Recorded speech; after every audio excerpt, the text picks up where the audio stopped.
All right, another question from Corbett Maths where it's not just set up so nicely. We have to kind of do some manipulation first. Remember, we want to get everything on one side of the inequality set equal to 0.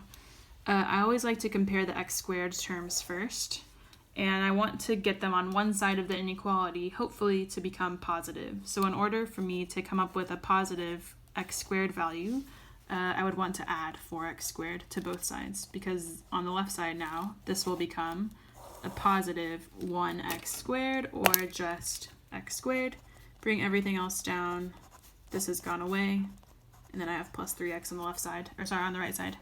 We still want to get this all to become 0 on the left side, or sorry, the right side. Don't have my lefts and rights down yet, apparently. And then we'll take away 3x from both sides so that I can get rid of this. All right, now we're left with just 0 on the right side, and then I have x squared plus just x on the left-hand side. Okay, now this is something that we can factorize. Okay, we want to bring out the x and then see what's left inside the brackets, greater than 0. So if I divide x squared by x, I come up with x. X divided by x is 1. So this is what we're working with in order to determine the two locations where our graph will intersect the x-axis. Okay, so those two locations would be, this gives us, if you ever just have x on the outside by itself of the brackets, that would just be set equal to 0. And then here we'll just flip the symbol, so x would equal -1. So if we're looking at our number line, we have two locations, -1 and 0, that we need to consider. Okay, because we had just an greater than symbol at the very beginning, we'll have two open circles for our solutions. And then we need to determine the other regions that satisfy this inequality. So I'm going to use this inequality here.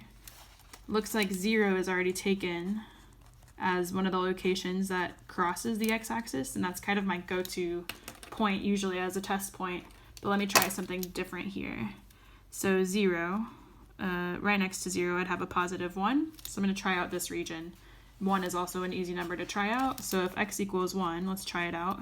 I would have 1 times 1 plus 1, which is 2. And I want to see, is that greater than 0? So 1 times 2 is 2. Greater than 0, that is true information, right? So that means that wherever x equals 1 is located on the number line, it needs to be included in the region that I shade. Remember, the only two options are to shade either in between the 2 points or on the outsides. So since I know that this region would be shaded in, I also know that this region on the left side needs to be shaded in, because it's either the inside or the outsides, but not both. If you wanted to try maybe another point over there just to double check, and on the inside just to double check again, go for it, but just for the sake of time, I'm going to skip that bit here.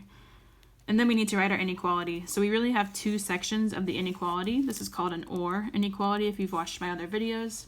I have x is less than -1, not equal to, just less than. And then or x is greater than 0. And that would be your answer.